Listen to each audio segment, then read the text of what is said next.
There is a transparent liquid that potters and foundry workers have been using for decades. It is inexpensive and looks almost like thick water. While this And sand under the flows right loosely, conditions, the sodium it can turn silicate ordinary creates a sand binder, into a solid resulting in a mass hardened that block can no that longer can be withstand crumbled apart significant by pressure hand. without crumbling. No cement, no expensive epoxy resin, no complicated equipment, sand, liquid, and a chemical reaction. It sounds like another internet trick. In his search But for the a new strangest adhesive, thing about this the story chemist is that the observed a technology curious itself reaction. is not new at He had all. formed a It is more than 200 years old, and a similar principle is still used in industry today. This liquid is called sodium silicate. Another name for it is water glass. And this raises the first obvious question. If sodium silicate really can bind grains of sand into a solid form, are hardware stores packed with bags of cement, while there are no containers of cheap binder for sand blocks sitting next to them? To answer that, we first need to understand what exactly happens inside this material. A sodium silicate solution contains soluble silicon compounds. When the liquid spreads between the grains of sand, it fills countless microscopic gaps. Then the water evaporates, or the mixture reacts with carbon dioxide. As a result, a rigid silica structure forms, binding individual grains of sand together. In other words, a loose pile of sand gains what it has always been missing, a continuous binding network. But if you are now thinking that this is some obscure laboratory experiment, it gets more interesting. One of the best-known applications of this chemistry is not in construction at all, but in the foundry industry. There, sand is used to make molds and cores into which molten metal is later poured. To keep the sand from falling apart, it is mixed with a small amount of sodium silicate and compacted, and carbon dioxide gas can then be passed through the mixture, and the loose sand hardens very quickly. Imagine the contrast. Just a few seconds earlier, these were individual grains of sand, and now the mold has to withstand contact with metal at temperatures far above 1,000 degrees. And this is where the main intrigue appears. If this principle has worked in heavy industry for decades, why is it almost unknown to ordinary people as a way to create solid sand-based elements? The story begins long before modern foundries. Compounds that today are classified as soluble silicates were already being studied by European chemists in the 17th century, and in the 19th century, the name water glass became established for them. Water glass or liquid glass. The material attracted attention because of its unusual combination of properties. In liquid form, it penetrated porous surfaces, and after drying it left behind a mineral, glass-like residue. It was tested for protecting materials from fire and for treating stone, wood, and mineral surfaces. But almost at the same time, the construction world gained another winner. In 1824, Joseph Aston patented a material that he called Portland cement. The rest of the story is familiar. Cement plants, concrete, reinforced concrete, roads, bridges, high-rise buildings. Portland cement turned out to be an incredibly convenient foundation for standardized mass construction. And here it is important not to simplify the story into the idea that cement won only because someone hid the alternative. The reason is more complicated.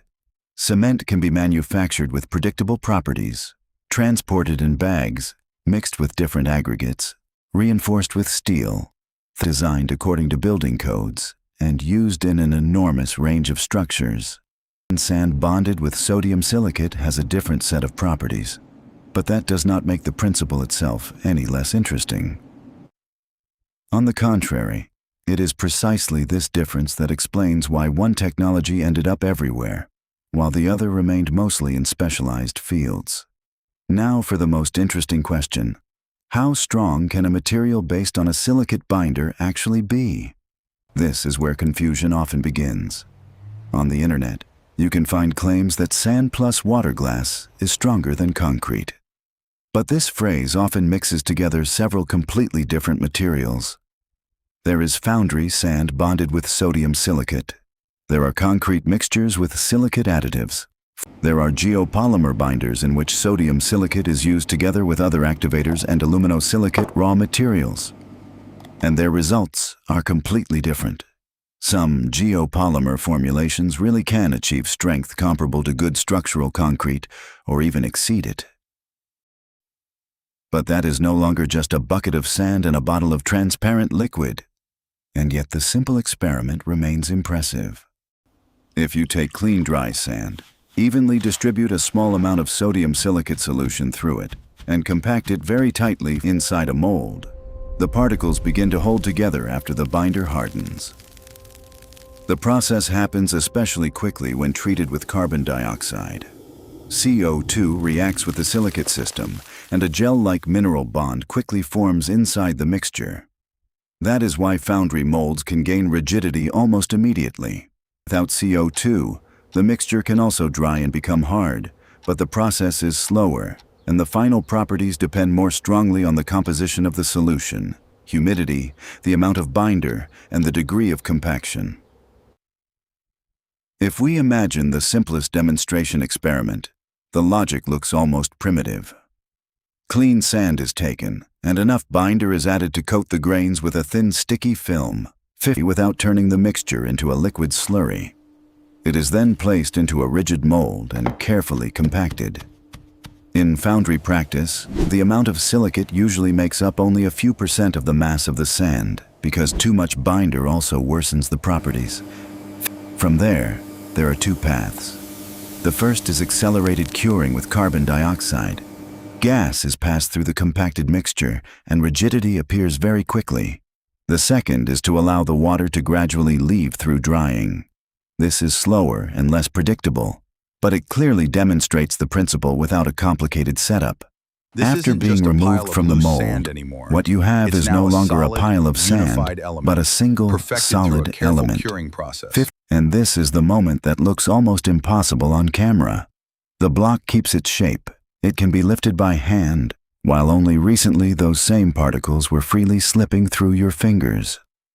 But there is one important step that cannot be skipped here. The strength of such a sample must be tested, not guessed from the fact that it looks like stone.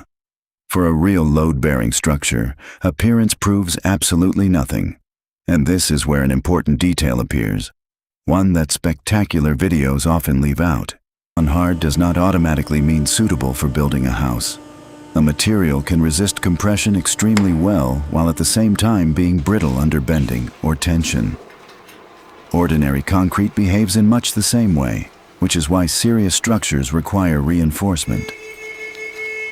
In addition, sodium silicate-bonded sand is sensitive to prolonged exposure to water.